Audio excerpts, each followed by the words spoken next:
Welcome to the C2C podcast. Welcome back, everybody. Thank you for being here. Welcome back to the home of entrepreneurship, modern dating, interpersonal relationships, current events, and much, much more. Thank you for being here. Welcome back. Now, we're going to continue with the theme from last week's video. We got some good engagement talking about Ron DeSantis and some of his policies and how it's affecting us down here in South Florida, or actually Florida as a whole.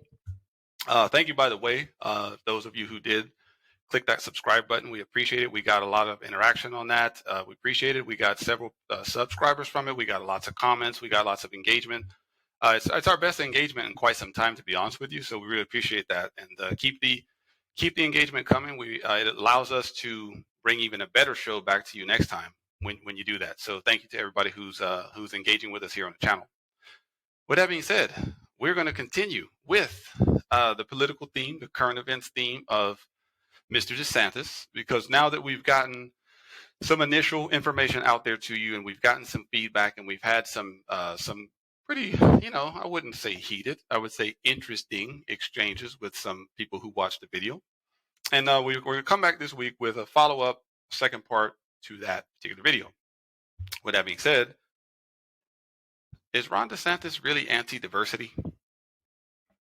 Because that was one of the things that I was told from several people that I talked to, and they sent me some articles and things I was going to use to research for the show today. And that seems to be like the overarching theme when I read articles written by people who are not his supporters. It's very, this guy is anti-diversity. He doesn't want equity and inclusion. He doesn't want critical race theory taught. He doesn't want all these things. He doesn't want Black history. This guy is denying history. So I said, let me find out what's really going on. First of all, the most divisive, I think, topic in all of this is critical race theory. I had to do a lot of research on it to kind of figure out what it was, because what I see happening, did you know what critical race theory was before we started going over the notes for the show? Did you really, I know you heard it a lot, but did you know what it was? Not the full definition. No, I would have to say no. Neither did I. I was kind of gray on that. It was very gray. I didn't really understand too much of it. Well, I understood what it was supposed to be, and there was a lot of gray area. So to give you the definition, critical race theory is a way of thinking about America's history through the lens of racism.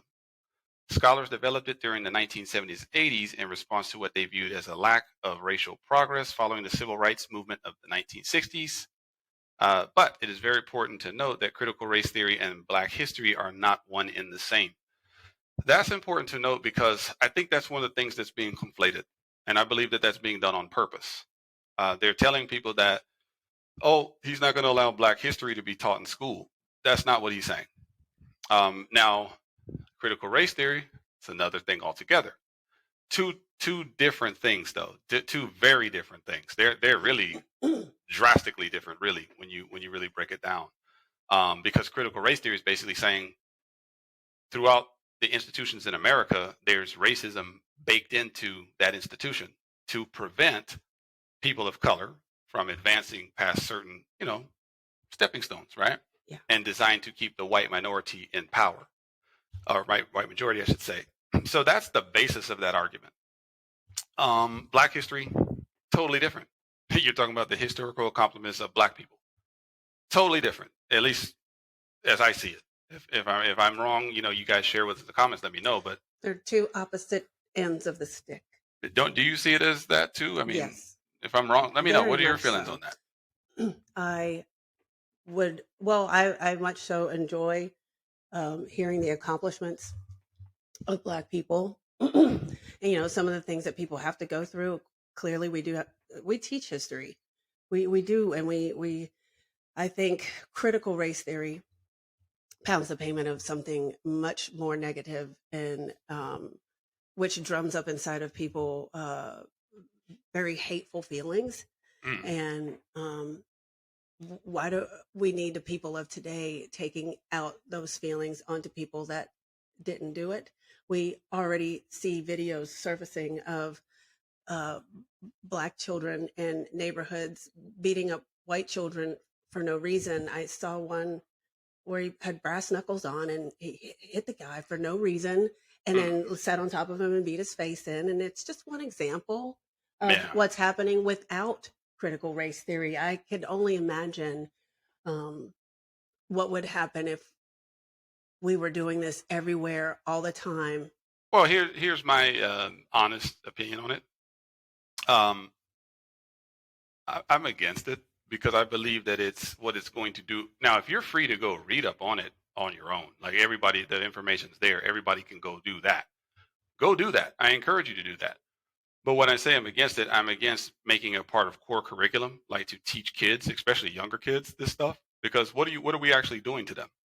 They know that children are like sponges, Mm-hmm. and it's very detrimental. This is why the whole grooming Mm-hmm. term is being thrown around a lot, because you can easily groom children into becoming whatever you want them to be. Mm-hmm. You want a hateful generation, you can do that too. And I think that that's the way I see it. Honestly, is I'm all for history being taught, Black history, Latin history, every history. Like, teach me more. I was a history buff in school. I loved history. I want to learn all of those things. But to me, like, this is something that I see it as very, very negative and very low It's for vibe. mature audiences only. Like, this is a topic that it should be readily available to college students. And it is. Okay, then what's the There's problem? books out there. I mean, anybody right now can go to the library and get books on it. I mean, it's available. Like, you can read up on it. I'm saying educate yourself on it. But what I'm saying is that to make it a core curriculum piece, to say that we must teach this, I'm against that. Because I think, again, I think if it is a very negative topic, or a lot of it obviously is historical stuff and is negative, right? Do we want to send the kids out in the street with that low vibe feeling every day? Looking at white people, right? Like, look what you guys did to us, right? You know what I'm saying? So I just think it just helps to put fuel on the fire. We already see what's happening here in the country with racism, and everybody's getting tired of the word, right? Because everybody it's like now that's the blanket word that you use. I see it as, I'm even seeing it from people who I'm on opposite sides of a political spectrum, where they're even telling me they're getting tired of it. They're like, listen, people are using it now as a crutch. They're just when they don't get their way, racism. Yeah. You know what I mean? So racism is kept alive because of older generations. If you see children playing, they don't know anything about it. It's their parents said something, they heard something, teachers even.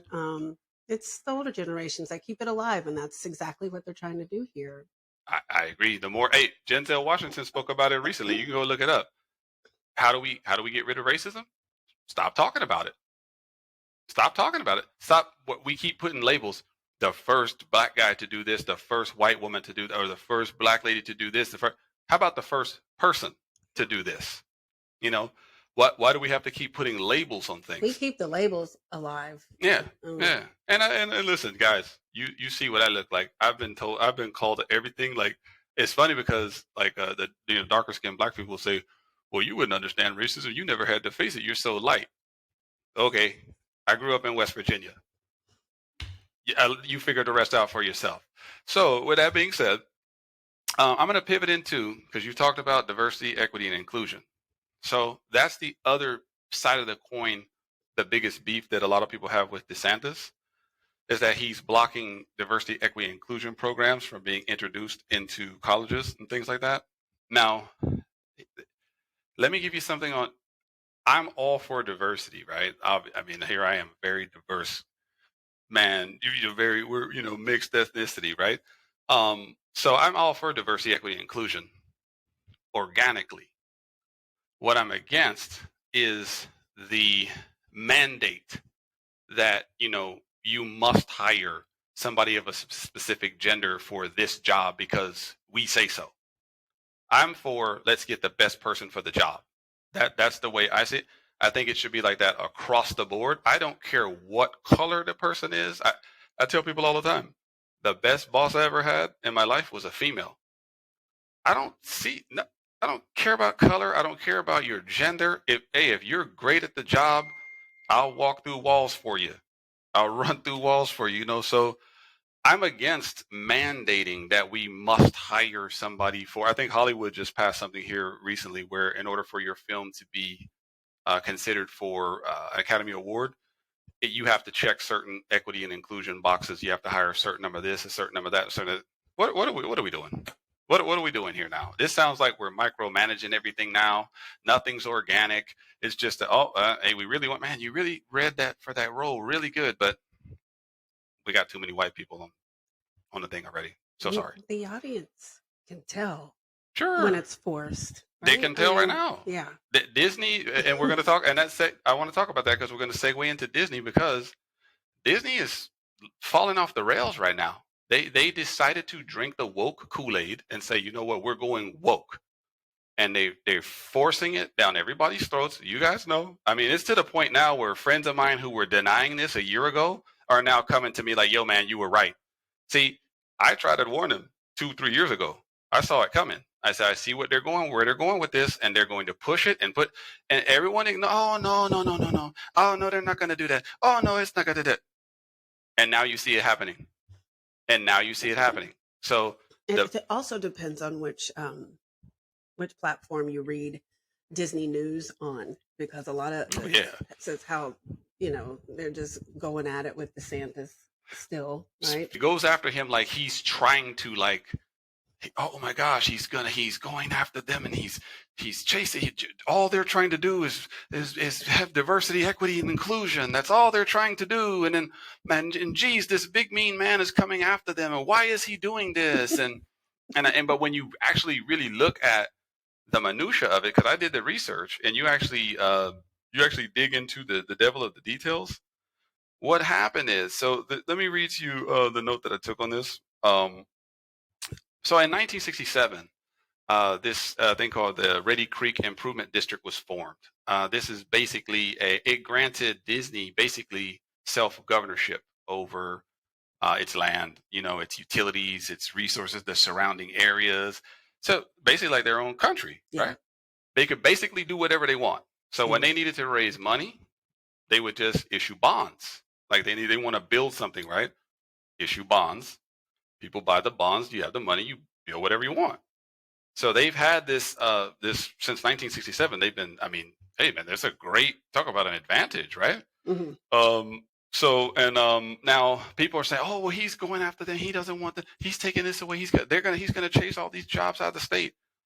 Well, really, at this point, it's kind of out of his hands. I mean, he put legislation forward to where basically to revoke their control over Reedy Creek and turn it over to Orange County. Because look at here's let me give you the basis of why that really is. The majority of the population in this state disagrees with the woke ideology that Disney is pushing. So they're like, why should we fund all of this stuff for them? Why do they have a free lunch? Let them pay for their own stuff. If you want to push this agenda and this ideology, go ahead, but do it without our money. Yeah. That's really what the beef is. But see, they don't tell you that. Like, you have to actually go and look for that information, because you see in the article, it just says, oh, he's chasing them out of the state. Yeah. You got to read this stuff, guys. Don't just look at headlines, because I think that's what's happening. And TikTok videos. And TikTok videos, people see a TikTok video where he says he's chasing it. He doesn't want them to hire diverse people. He's chasing them out of the state. But then when you actually read what's going on, that's not the case. Yeah. You guys got to look deeper than surface level. First of all, get off of TikTok. That's a mountain of misinformation. Most of that stuff that you look at it can be debunked. Have you noticed this? Here's one thing I told you. And this is a requirement for anyone who's going to come on this show. We love having banter and debate, but you must bring an actual argument to the table. We don't do this emotional stuff, right? Like, we don't just say, well, I heard that he's going to do this, and we don't do that. Show me your evidence for what you're talking about, and then we can debate that. We debate facts. This is not feelings. We don't operate like that here. And most of you guys watching it should feel the same way. Most of us are adults. We look at our analytics. Most of our age range is between 30 and 50. Okay, so we know better, right? Start looking deeper into some of this stuff. A lot of you guys watching disagree with what Disney's doing. But how do you feel about what they're doing? I haven't liked what Disney's been doing for a couple of years now, especially when all the pedophilia came out, and everyone from the parks to administration to secretaries, all within corporate. Mm-hmm. That bothered me a lot. Is a lot of pedophiles that work within Disney, and they have underground tunnels and the whole nine. But not even going into that. But not even going into that. Forget about that. The whole bothered me. The whole debate about them getting rid of ladies and gentlemen, boys and girls, and they don't want to do that because they don't want to offend people who identify a certain kind of way. I'm like, what are we doing? Like, are we going to start? Like, are we going to have to be on eggshells, guys? Because the best part of taking Skyla to Disney for her 4th birthday was them calling every single employee called her princess. Princess. And I loved that. Of course. And so did she. So I was wondering, did they take that away? I don't think they did yet, although I don't know. I haven't been to Disney since 2013. So if you know, tell us in the comments. A good buddy of mine loved going to Disney. He canceled his annual pass. He canceled Disney Plus. He doesn't want anything to do with it. And it broke his heart. I mean, this is somebody who's been a fan of Disney since he was a kid, right?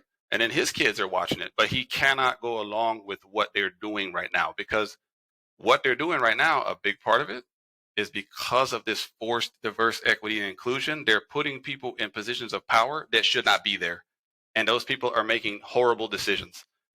You guys have seen it. The quality of movies has gone down.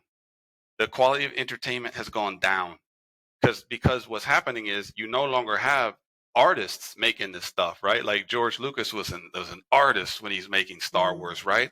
Now you have activists. They want to send you a message. They want to tell you how terrible you are if you think this way, right? They want to put that into the movie. So they're turning off a big portion of their audience. And they're forcing certain diversity, like forcing same-sex couples, forcing same-sex kisses in Disney movies, forcing, like, I'm all for mixed couples, clearly. But when the child was, it didn't look anything like the parent. Like, it was just true force. It wasn't like, it's just off. We know it's off. Like, it's being forced. It almost is like some of the stuff when I see it's like it's spoof. Like, I'm sitting there like no one actually believes this. Like that, I swear I sit there and ask myself that sometimes, like, are people really buying this? Because it seems so ridiculous, right? I mean, your child doesn't have to look like you. Take it from me. I mean, I know what that feels like. Yeah. But, I'm just saying. I mean, look, it feels forced. I was a Disney shareholder. Full disclosure, I was a Disney shareholder from 2007 up until 2021, I think, 2020, 2021, when all this stuff started. I couldn't go. First of all, the financials didn't look great, but I couldn't go along. I no longer felt proud to, because those shares were supposed to go to my kids. Like, that was the ultimate plan, right? Like, I have, hey, your dad had X number of shares at Disney, goes to his kids, right? But I'm like, I don't want them anymore, because it just, I didn't want to be a part of it. I do still have the actual Disney Plus. I do still have it. I paid out for the year, so I have to determine if I want to keep it next year. But everything they're making is not bad. But there's unfortunate segments of their that's under the control of people who, a lot of these people are feminists. They're very, very hardcore leftists that just, like, you look at their media, you're like, God, you people, you could tell these women ain't happy when they're writing the story. Yeah. We're going to do this. Like, them feminist women are, boy, they ain't happy. They're never happy. They wake up mad. I mean, just go look at Chelsea Handler and these women. They're so mad. Chelsea Handler, like, she has that, like, forced smile on her face where she's trying to look like she's not really miserable. Like, I'm like, babe, you're miserable. But you like going on TikTok and bashing children. The woman's sick. Chelsea Handler is sick. Have you seen her? She goes, I'm so glad I don't have any kids. I'm sitting there like, you lying. Every woman's over there. She's like, she really would like to have one, right? When a woman's trying that hard to convince you that she's so happy that she doesn't have kids, she's lying. Right? Like, she's all messed up. She's waking up in the morning. I had a chance with Tyrone. I had a chance with Eric. I didn't do it. Chelsea, you ain't happy, babe. I can see it in your face. Does Chelsea work for Disney? No, I don't think so.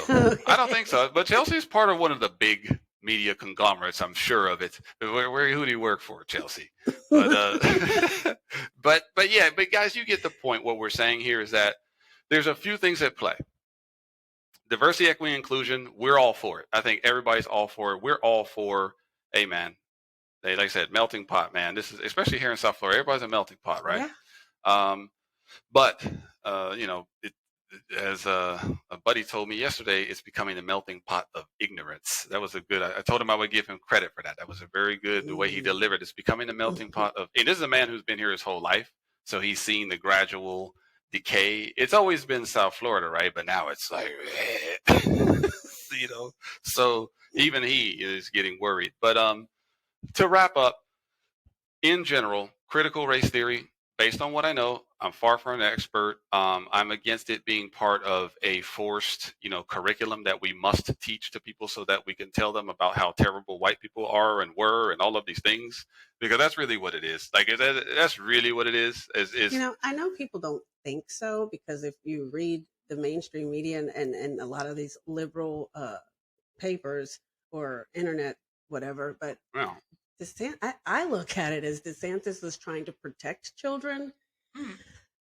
Keep That's them high how vibe. I see it. Yeah, like, can we not have a bunch of angry kids and an angry generation coming out here and looking at each other mad at because Well, it's just like the these don't things say gay happen? thing. Like, look how they perverted that. Yeah. None of that had anything to do with being gay. That was what the left did to try to take it, something that really, it had nothing to do with saying don't say gay. Nothing to do with that. But that's how they perverted it and presented it. And they had people on the freaking Academy Awards sitting there saying, gay, gay, gay, gay, gay, gay. And I'm sitting there like, you guys look like idiots. Again, with taking your time as a movie star, using your time to be political up there with your agendas. That's why we stopped watching. Does anyone like that? I think Academy Awards had 18 million viewers this past 3 years ago. They had 44 million. They're down to 18. People are, because why would you want to turn on something where they're going to sit there and politically, it's a political show now. No one wants to turn on and see politics on the daggone. We used to just want to say who was the best actor, who was the best score, who was the best supporting actor. Now you got to listen to these people stand up there and wag a finger at you about Come, is anybody watching this stuff? Come on, man. They shouldn't have had 18 million. They should have had 18 people. Yeah. It should have been 18 people all sitting in a room like this. It's stupid. Shame on you guys. It's retarded. Turn this stuff off, man. Hollywood, y'all know what's happening to y'all. No one cares. No one cares. And the other thing was he basically told people, grown-ups, that you can't take children to drag shows. Again, protecting the children. Or strip clubs. It has nothing to do. Strip clubs, drag shows, or you can't bring them into our schools here. I know you guys have seen the footage of the drag queens that were working it in front of a bunch of toddlers. I mean, they were giving their best performance. Would anyone like to see that in their schools? If so, please leave a comment. Please, I'd like to have you on the show, because I told you what I believe. I don't think that anyone actually believes any of this.